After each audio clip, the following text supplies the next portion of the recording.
Dimitar Nikolaev Pantev mwenye umri wa miaka 49.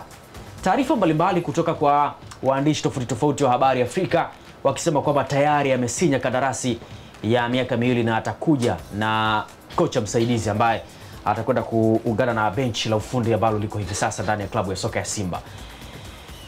Bwana Musa Mkwaju, tuambie sasa, Dimitar Nikolaev Pantev ni kocha, ni nani haswa? Anatokea wapi? Safari yake ya ufundishaji wa soka iko vipi? Mafanikio yake, jinsi ambavyo anakaa kwenye club na vitu vingine mfano wa hivi. Mimi nafikiri unajua wakati mwingine unasema utaifa. Mimi sipendi kumjaji mtu kutokana na utaifa. Demographic kwamba anatokea labda eneo gani, sijui hiyo sehemu ina watu wangapi au nini. Bulgaria hivyo. Spendi hiyo kumjaji mtu kwa hivyo. Lakini pia tuseme labda kitu ambacho napenda kukitazama, uzoefu hususan kwenye eneo mfano kama bara la Afrika. Unajua sisi tuna soka letu ambalo linaendana kwa namna yetu ya tofauti kidogo, unaweza kusema hivyo. Lakini pia mafanikio ni kitu ambacho huwezi ukakiondoa, si ndio? Kwa maana kama mtu amefanikiwa, of course hizo ni accolades ambazo lazima ukiwa unazungumza CV yake umpe heshima kutokana na kile ambacho amekifanya. Lakini pia kingine nadhani ni kwenye falsafa ambayo moja kwa moja ni kitu ambacho unaweza ukakiona kwa maana kwamba kwenye maeneo tofauti ambako mwalimu amepita, lakini pia kwenye aina ya timu ambayo yupo na kile ambacho anajaribu kukiimplement. Sasa kwangu kimzungumza Dimitar Pantev, nitakwambia kitu kimoja kwamba moja, binafsi simuamini. Hiyo ni kauli ya kwanza ambayo nitakwambia. Binafsi simuamini. Lakini mbili ni kwamba ni mwalimu ambaye anaendana na falsafa ya klabu ya soka ya Simba. Sio kama tunaelewa. Yaani anaendana kwamba humwamini, lakini nakubaliana kwamba anaendana na falsafa ya klabu ya soka ya Simba. Na watu wasishindwe kunielewa hapa. Kutokumwamini kwangu mimi hakuna maana kwamba hawezi kufanikiwa. Sio, unaelewa? Lakini kama atafanikiwa, kutokumwamini kwako inamaanisha kwamba hafai. Sio, unaelewa? Au kutokumwamini kwangu mimi hakumaanishi kwamba labda pengine yani sisemi kwamba hakuna uwiano wa moja kwa moja kile ambacho mimi nakiamini na kutokufanikiwa. Sio, unaelewa? Mtu asije kaelewa kwenye picha tofauti. Kwa nini nasema ni mwalimu sahihi kwa klabu ya soka ya Simba? Kwa kuendana na falsafa ya Simba. Nitarejea sasa kwenye swali ambalo ulikuwa unalizungumza wewe hapo kwamba wakati unatazama na bwana mmoja kwenye kibanda umiza, baada ya mchezo yeye alikwambia tu kwamba Simba wasihangaike, kocha huyu hapa. Na shawishika kuamini kwamba kile nilichokiona mimi na yeye inawezekana ndo ambacho alikiona. Na ndio maana nitajaribu kuelezea kauli yake au ufafanuzi wa kauli yake kwa kuzingatia kile ambacho nimekiona, kwa sababu it's a fact. Sio, unaelewa? Kwa maana kwamba Gaborone United wanavyocheza, namna ambavyo wanacheza ndani ya uwanja, wanavyotengeneza build up, wanavyopika mashambulizi, unaona kwamba ni timu ambayo inacheza soka ambalo linashabihiana na falsafa ya klabu ya soka ya Simba. Lunyas, samahani kidogo. Hapo kwa Gaborone United wanapocheza. Ni kweli Simba walikuwa wanamfahamu huyu kocha ama wamemfahamu kwenye mechi 2 za Simba na Gaborone? Naamini wengi wetu tumeanza kumfahamu na kumfuatilia mara baada ya Simba kupangiwa Gaborone. Kwa hivyo Simba wamejiridhisha kwa mechi 2 tu hizi na kurejelea pengine kile alichokifanya bwana Pantev na kuona ni kocha ambaye anastahili kufundisha ndani ya klabu ya soka ya Simba. Hilo sitalijibia, na ndio maana nikasema kwa wengi wetu na sio wote. Kwa hiyo nikisema kwa wengi wetu na maana maanisha kwamba familia ya wanasoka kutoka Tanzania, mashabiki na vitu vingine kama hivyo. Lakini kwa upande wa uongozi wa klabu ya soka ya Simba nitachelea kuwasemea. Inawezekana labda walikuwa wanamfahamu kabla, si ndio? Inawezekana labda walikuwa wanamfahamu kabla, hilo linawezekana. Inawezekana kwamba walikuwa hawamfahamu kabla pia, hiyo inawezekana. Lakini kitu ambacho nina uhakika nacho ni kwamba mara baada ya kupangiwa kucheza na Gaborone United walifanya some digging, si ndio? Ina maana walifanya utafiti wao, wakafanya ufuatiliaji wao. Sasa ufuatiliaji wao uliwafikisha mbali kiasi gani? Hilo ndo swali ambalo pengine tunaweza kuliacha mikononi pao. Kwa hiyo tutajaji kwenye kile ambacho tumekiona, lakini na hakika kwamba viongozi wa Simba hawatafanya maamuzi kwa kuzingatia mechi 2 peke yake ambazo wameziona. Sio kama unanielewa hapa. Sisi tutahukumu kutokana na kile ambacho tumekiona, lakini viongozi wa Simba siamini kama watafanya maamuzi kwa kuzingatia michezo 2 peke yake. Na ndio maana nikasema kwa kuona Gaborone United walikuwa wanacheza soka la kuvutia, wanapiga pasi, si ndio? Unaona namna ambavyo build up yao inafanyika, progression ya mpira kutoka kwenye eneo la chini kuja kwenye eneo la katikati kuanza kutengeneza nafasi kwenda mbele, ulikuwa unaiona. The only thing ambao walikuwa wana miss dhidi ya Simba ni ile tunasema quality kwenye cutting edge, namna ya kumalizia kile ambacho alikuwa anakitengeneza. Na ile sasa ilikuwa so issue ya mwalimu, ile ilikuwa ni issue ya quality ya mchezaji mmoja mmoja wanaounda kikosi cha Gaborone United, si ndio? Kwa hiyo kutokea hapo unaona kwamba okay, huyu ni mwalimu mzuri, anafundisha soka, kwa sababu timu inacheza mpira ambao unaonekana kama ni wa kitabuni wa kufundishwa, sio, unaelewa? Kwa hiyo ana uwezo wa kufundisha, lakini swali linakuja ambalo nafikiri tutabaki kubwa nalo ni kwamba je, kwenye kudevelop wachezaji vipi? Anaweza kumdevelop mchezaji kutoka kwenye stage moja kwenda stage nyingine? Hiyo tabaki tunajiuliza, kwa sababu wachezaji wengi, kwa mimi binafsi, sasa wewe najizungumzia mimi, kwa mimi binafsi, wachezaji wengi wa Gaborone United sio wachezaji ambao background zao nazifahamu vizuri, si ndio? Kwa hiyo siwezi nikathibitisha kwamba amemdevelop huyu mchezaji kutoka eneo hili kwenda hapa, sio, unaelewa? Kwa tutabaki na hilo swali, lakini kwenye kufundisha mpira naona ni timu ambayo ilikuwa inacheza soka la kufundishika ambalo linaendana pia na falsafa ya klabu ya soka ya Simba. Hiyo ni kwa upande huo, sio, unaelewa? Huo ni kwa upande ambao nasema kwamba anaendana na nini, na falsafa ya klabu ya soka ya Simba. Lakini sasa tunarudi pia, nimesikia watu wengi sana wakiwa wanazungumza kuhusiana na mafanikio ambayo ameyapata. Ameshinda taji, ni mwalimu ambaye anajua kushinda mataji, si ndio? Lakini naam, hatuendi ndani kuangalia kwamba ameshinda mataji, lakini ya mataji ameshinda vipi, si ndio? Nilikuwa napitia na kuangalia kuna sehemu amekaa miezi kuanzia Machi mpaka Julai, ni miezi mingapi hiyo? Miezi 4, si ndio? Ameshinda taji, sio, unaelewa? Kuna sehemu amekaa sijui kuanzia lini, sijui mpaka Disemba, yani kama miezi 6 fulani ameshinda taji. Sasa sehemu aliyokaa miezi 4 na kushinda taji, sio sehemu aliyokaa miezi 4 na kushinda taji, inatosha kumzungumza kama mwalimu ambaye ameipika hii timu na kuipeleka kwenye mafanikio? Kwa sababu kuna uwezekano tu amekuja kumalizia, sio, unaelewa?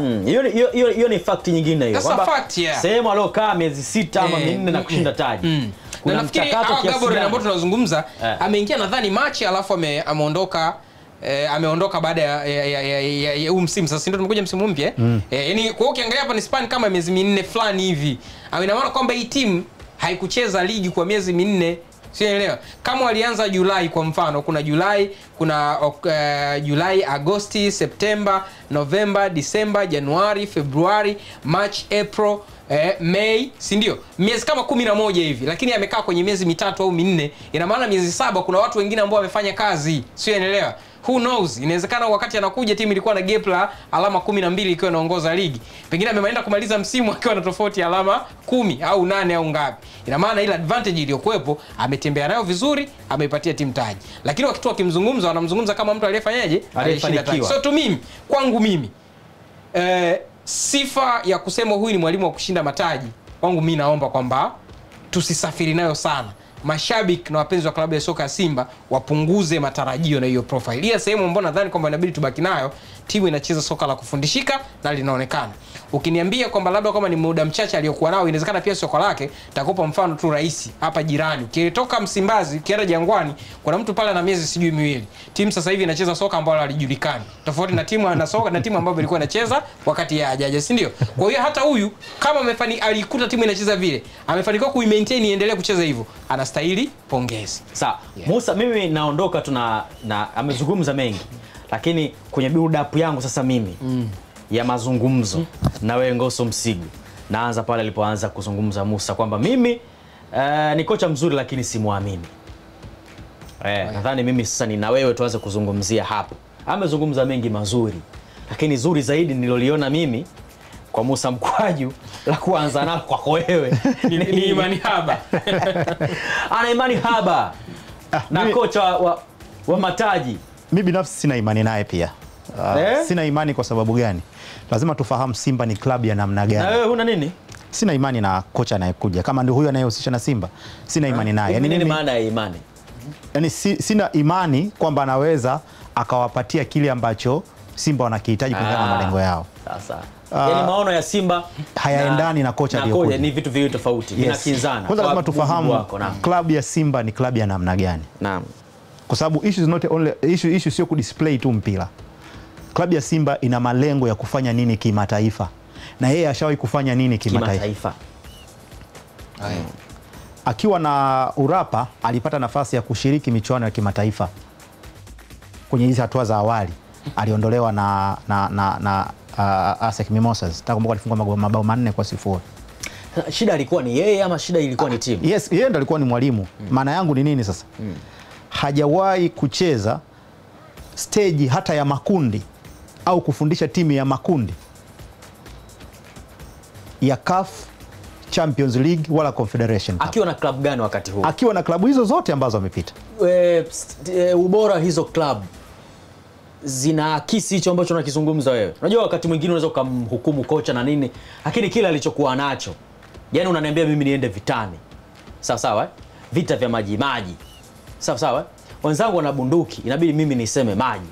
Kweli utanilaumu mimi soja ama utalaumu kifaa nilichopewa kwenda kupambana nacho kwenye nitakupa kitu kimoja kwenye field ya vita. Kwenye michezo miwili iliyochezwa baina ya Gaborone na Simba, ipi ilikuwa ni timu bora uwanjani? Ipi ilikuwa ni timu bora uwanjani? Anauliza Musa Mkwaju bwana. Goso msigo hapa. Mchezo lakini uliuona? Ulitazama mechi? Mimi niliona. Vizuri kabisa. Naamini kama ulitazama swali lake linajibika. Nijibu mimi. Gaborone walikuwa bora. Kwa tunakubaliana kwamba nyenzo alikuwa nazo. Sawa. Nitakutolea mfano kwenye nchi hiyo hiyo. Kwa kuwa umetaka nijibu, basi nijibu jibu lililokamilika. Sawa? Gaborone walikuwa bora. Na simlaumu yule kocha hata kidogo kupoteza ule mchezo dhidi ya Simba Sports Club. Wachezaji wake ndio walimwangusha. Vifaa alivyopewa na uongozi wake kwenda kupambana kwenye vita na Simba vilikuwa ni dhaifu. Na tunamzungumzia, lakini ukizungumzia mbinu zake yeye kwamba bwana nyinyi masoja wangu, kaa hapa tufanye uzembe sasa. Wa wachezaji wake ndio uliosababisha yeye kupoteza mchezo dhidi ya Simba Sports Club. Lakini kwa upande wake katika mchezo ule wacheza Dar es Salaam, Simba na Gaborone, kwanza wale Gaborone waliukosea mpira wa miguu. Yes, waliukosea mpira wa miguu. Huwezi kudominate game vile. Huwezi kutengeneza nafasi zaidi ya 7-8 big chances. Hafu ukatolewa, ukafungwa, ukatolewa. Walimkosea yule kocha. Nataka nikupe scenario na sitaki kwenda mbali na taifa lao. Jwaneng Galaxy walikuwa na kocha. Kwanza nimekujibu. Nisikilize vizuri. Subiri kwanza. Nimekujibu. Majibu yako ni mepesi. Mepesi kivipi? Ni kwa sababu gani? Kwenye taifa lake lile kuna mfano alishaupata kwamba ni rahisi kumtoa Simba. Naam. Anacheza na Simba ambao hawapaki basi. Au Simba wanapaki basi? Hawapaki. Then umecheza mpira mkubwa kama ule, umekosa matokeo. Anastahili kuwajibika. Kosa lake ni nini? Kosa lake ni kwamba shida sio aina ya wachezaji alionao. Ameshindwa kuivusha Gaborone ikiwa ni timu bora uwanjani kuliko Simba. Sawa, mimi tukimpatia Simba. Mimi kukataa kwamba ameshindwa kuivusha, nakubaliana naye. Sasa mimi ni kocha. Mchezaji goli hili hapa. Funga goli, unapiga nje. Mimi hapo nifanye nini? Sasa ndo tunarudi huko. Wewe jamani. Okay, subiri kwanza. Nitawajibika. Sikatai nitawajibika. Umemchekecha Rushaine De Reuck, umepata nafasi au mimi sikatai kuwa kocha nitawajibika. Si ndivyo? Sikatai kabisa kwamba nitawajibika. Okay. Lakini kuna ile kauli inasema mnyonge mnyongeni, haki yake mpeni. Mimi ni kocha. Nimefundisha mbinu, tunaanza build up nyuma bwana tunatoka vizuri. Tunakuja eneo la kati, progress kuna mbele tunafanya vizuri. Sawa sawa. Bwana Romelu Lukaku sasa. Kwa hapo ushapiga chenga, tushatengeneza nafasi. Funga goli. Zaidi ya nafasi 3. Unakosa zote. Mimi kama kocha, hapo nitawajibika kwa kitu gani? Nitakubali kuwajibika kwa kuwa timu haijavuka na ilikuwa ni kazi yangu. Lakini hapo kosa langu mimi sasa ni nini hapa? Kosa lako ni kwamba una nyenzo umeshindwa kuitumia. Kama timu yako ni bora kuliko mpinzani wako umeshindwa kufunga, still wewe pia kama kocha na mapungufu. Lakini twende hapo, malengo ya Simba ni kufika nusu finali CAF Champions League. Of course. Unawezaje kufikia malengo kwa kuwa na mwalimu ambaye hajawahi kucheza hata group stage? Mimi ni kweli hajawahi kucheza group stage. Yes, yani katika mazingira yapi? Yani maana yangu ni kwamba dunia Afrika hapa kuna makocha wengi sana ambao wana CV bora na labda wana upeo mkubwa wa kuwafikisha Simba kwenye hiyo hatua. Hivi kuna kocha wa Simba ambaye kufundisha hajawahi kufika group stage hapa akafikisha. Patrick Ausems yule alifikisha club gani? Okay. Na yeye ndo alikuwa wa kwanza. Yes. Alifikisha club gani? Nisikilize club gani yule? Nisikilize. Yani issue ni kwamba Simba amefikia level ya kufikia robo finali. Unayeenda kumchukua wewe ndo unamsaidia kufika hiyo level. Yani kwa mfano sasa Simba alimchukua Abdul Haki Benshika hapa. Hiyo ni alichukua taji gani lile? La Confederation akiwa na Usman. Yes. Alifanya nini ndani ya klabu ya soka ya Simba? Very good. Mlimchukua kocha mzuri, mlimpa vifaa vizuri au ndio mlimpa Jobe? Sasa na wewe subiri. Na Pantev ni kocha mzuri. Lakini alipewa wachezaji gani na klabu yake Gaborone? Si hao wachezaji ambao wameperform vizuri kuliko wachezaji wa Simba. Hawakufunga magoli. Sasa kwa hiyo ni nyenzo mbovu. Na Abdulhaki Benshika, naye alikuwa na timu nzuri. Ni kocha mzuri. Unakubali kwamba hakupewa nyenzo nzuri za mapambano, si ndivyo? Labda nizungumze kiufundi vizuri. Ili uweze kutimiza ndoto yako, unahitaji mawazo yanayooana. Of course. Sio nielewa vizuri. Kabisa. Yaani sasa hivi Simba alipofikia kifikra, ndio maana kila kocha akija Simba ni rahisi kufika makundi, kwa sababu tayari thinking ya club ishafikia level hiyo ya makundi, ishafikia level ya robo finali. Sio naeleka vizuri. Usimlete kocha ambaye naye ana mindset ya kujifunza kutoka kwenye klabu yako. Yaani klabu ina matarajio makubwa kuliko kocha anayekuja. Maana yake ni nini? Unachokifanya wewe ni kumpatia CV coach, lakini wewe kama klabu unabaki pale pale. Na ndio kilichotokea kwa miaka hivi karibuni kwa klabu ya Simba, kwamba inawapatia umaarufu makocha kupata CV na kuondoka Simba na kwenda kwenye vilabu vingine, yenyewe inabaki pale pale. So lazima wafike time wachukue coach ambaye na yeye. Kocha gani ambaye alichukua tu CV akaondoka na Simba ikabaki pale pale? Kwani Fadru amekuja amefikisha Simba sehemu gani tofauti? Finali ya Confederation ambayo alama zake ambaye alama yake kwenye miaka hivi karibuni. Nisikilize, yani Confederation Cup kuna mtu kwenye level ya Tanzania sasa hivi kufika finali sio kitu kipya tena. Sasa Simba hajawahi kufika kwa miaka hivi karibuni. Usiseme Simba hajawahi kufika, taifa la Tanzania lishafika. Taifa gani? La Tanzania lishafika. Simba, wewe zungumzia Simba, zungumzia taifa. Yaani unapoongelea kuhusiana na sasa Simba Sports hawajafika. Yaani sana kusema Singida Black Stars wasifike finali kwa sababu Simba alishafika. Ikitokea Singida amefika finali CAF Confederation, itakuwa ni kitu kipya kwa Tanzania? Sio kitu kipya. Na ndio wao. Na ndio maana yangu ni kwamba unapofanya wewe jambo la kwanza linafanya watu wengine wewe unakuwa umeset standard. Of course. Sio kunaelewa vizuri. Kwa hiyo mtu mwingine akija kufikia pale anakuwa amelevel standard yako. Ni kweli. Yaani ili Fadlu afanye kitu cha ajabu ilibidi aje na kombe. Sio kunaelewa vizuri kwa sababu nisikilize. Of course. Na hiyo ndio levels. Lakini mwisho wa siku na nitakwambia kitu moja. Anayecheza finali ya CAF Confederation Cup na anayeshia robo final CAF Champions League, alama zao kwenye CAF zinafanana. Sawa, kwa mantiki hiyo yote sijakataa. Nisikilize. Nirejelea tu statement yako ya kusema kwamba Fadlu Davids alikuja Simba Sports Club na hana alichokifanya. Sijasema hana alichokifanya. Zaidi tu aliondoka na status kubwa kanini. Yes, yani kwamba Fadlu alikuwa ni kocha msaidizi, amekuja kuitumia Simba kupata CV ya kumpeleka kuwa kocha mkuu Raja. Lakini Simba alifanya kazi yake, sio kuitumia. Alifanya kazi yake vile inavyotakiwa kufanywa. Akafikisha Simba finali ya Confederation ambayo sio kitu kipya kwa Watanzania. Sawa, lakini kitu kipya kwa Simba kwa miaka hivi karibuni. Sijui kama unanielewa ninachokizungumzia. Na kuelewa. Na ndio maana najaribu challenge. Kuna wakati ambapo wewe ukifanya jambo unatengeneza mazingira ya mafikirio ya watu wako kwamba hii ni level yetu. Sio unaelewa vizuri. Ndio maana sasa hivi timu yoyote kutoka Tanzania isipofika robo kwenye michuano ya CAF Champions League inaonekana imefeli. Hapana. Ni kwa sababu mimi hilo siungane na wewe. Kama timu yoyote isipofika robo inaonekana imefeli. Msimu uliopita Yanga alifeli kuto qualify makundi. Hata Namungo.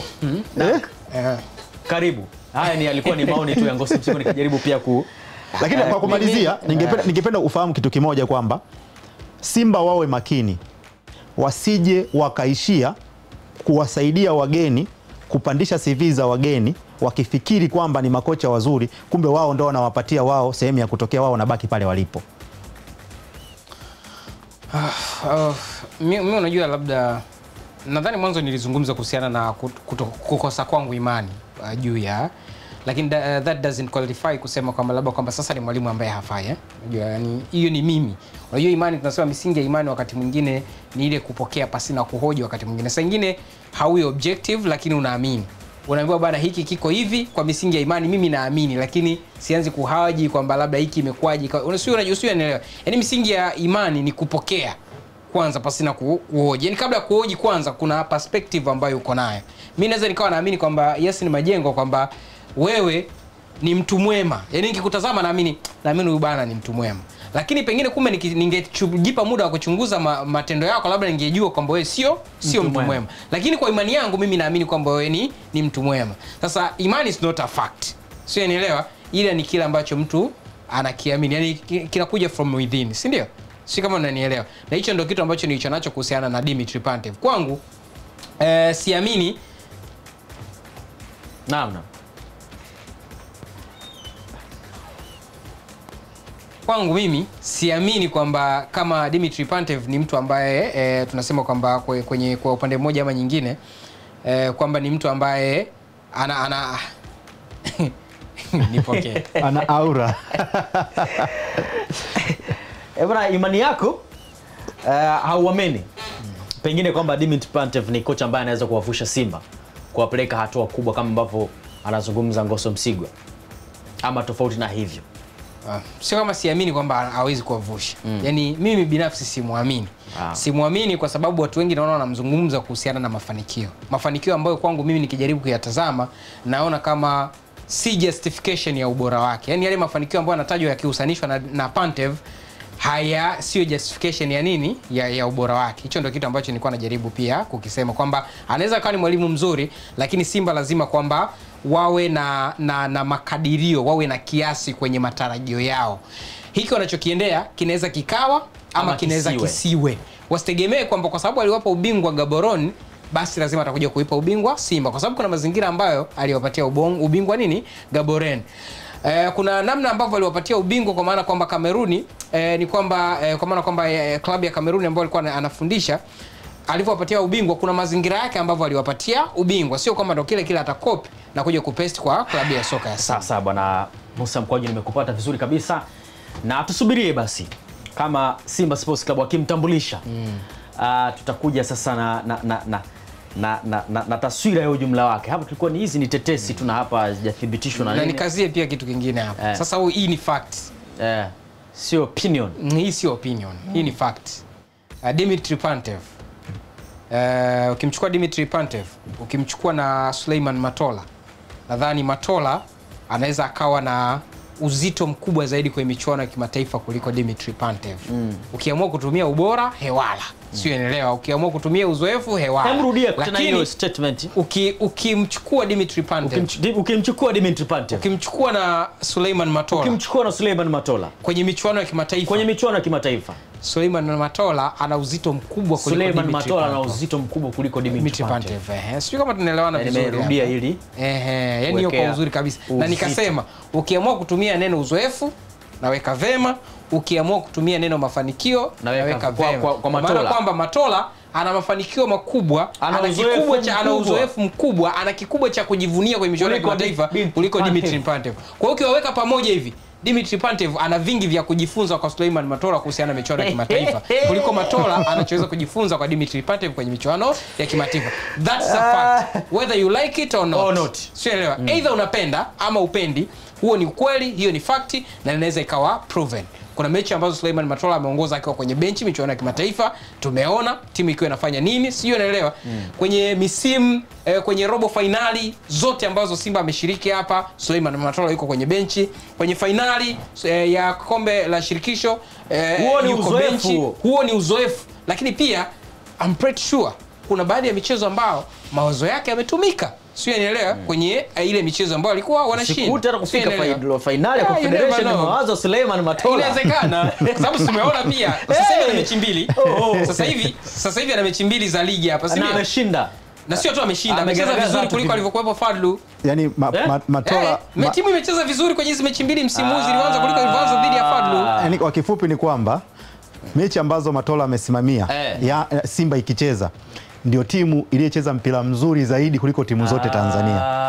Yaani kama kuna timu Tanzania unasema Suleiman Matola amecheza mpira mzuri kuliko, yaani Suleiman Matola msimu ulioanza Simba iliyokuwa chini ya Suleiman Matola imecheza vizuri zaidi kuliko Simba iliyokuwa chini ya Fadlu Davids, kwa maana msimu wa mwaka 2025 labda 2026 atakuja kwa kocha msaidizi kwa scenario hii inawezekana na kama inawezekana kuja kwa kocha msaidizi na kama kuna timu Tanzania inacheza mpira mzuri kuliko Simba, basi inawezekana karibia JK Tanzania. Sasa hili ni la Ngoso sasa hili. Yaani kwa sasa hivi timu ambazo zinatandaza soka safi kwenye ligi kuu ya Tanzania, ukiondoa Simba ambao ilikuwa chini ya Matola, anafuata JKT Tanzania.